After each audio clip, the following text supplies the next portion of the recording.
Bonjour Ilana, bonjour à toutes et à tous. J'aimerais aujourd'hui revenir un peu aux éphémérides, parce qu'aujourd'hui c'est le jour anniversaire de disparition de 3 tzadikim particulièrement remarquables. Le premier, c'est le premier grand rabbin de France, le Rav Yosef David Sinsheim. Oui, aujourd'hui c'est la Hiloula du premier grand rabbin de France, ce grand Talmid Chacham, qui est né à Trèves en 1745 et qui est niftar à Paris en 1812. C'était un 11 novembre, mais ça correspond au 7 qui se lève.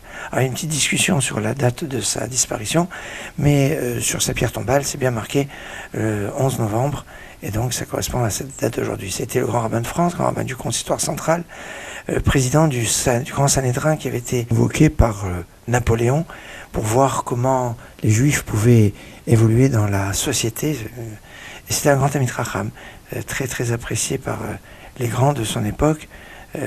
À sa disparition, le Khatam Sofer fait une éloge funèbre importante.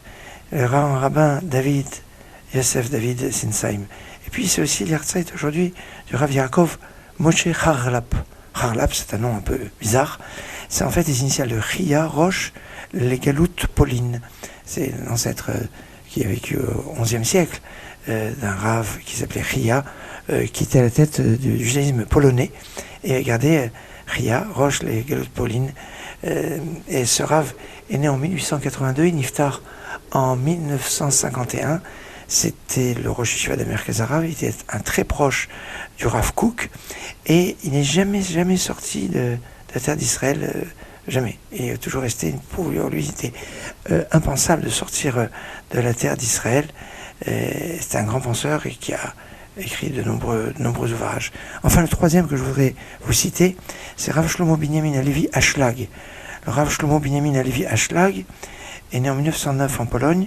Il est niftar, donc comme aujourd'hui, en 1983. Grand kabbaliste, c'était le fils de Rav Yehuda Leib Ashlag, le fameux Baal HaSulam, celui qui a fait le commentaire de l'échelle Sulam. Intéressant. Cette semaine, on y est par Vayetze, on parle de Sulam. Et lui, c'est le fils du Sulam. C'est comme ça qu'on l'appelait, le fils du Rav, qui a fait ce commentaire sur le Zohar, qui a été une première ouverture très remarquable et très importante de la lecture et de l'ouverture pour comprendre le Zohar. Donc son fils, Rav Shlomo Binyamin Ashlag, est niftar comme aujourd'hui. Alors, un point qui est assez remarquable, c'est que ce Rav était le Rav de Manitou. Oui, c'était le Rav du Rav Yehuda Léon Ashkenazi et Yibadel Chaim Tovim, du Rav Uri Cherki, bien connu aujourd'hui. C'était le Rav, donc un Rav kabbaliste et continuateur de l'enseignement de son père, qui avait traduit le Zohar. 3 rabbinim, le grand rabbin, le premier grand rabbin de France, le grand rabbin Harlap, élève proche du Rav Kook, et le Rav Ashlag, fils du Baal HaSulam. Tout un monde de 3 rabbinim pour nous accompagner, et Zochotam Yaganenu, que leur mérite nous protège. Excellente journée.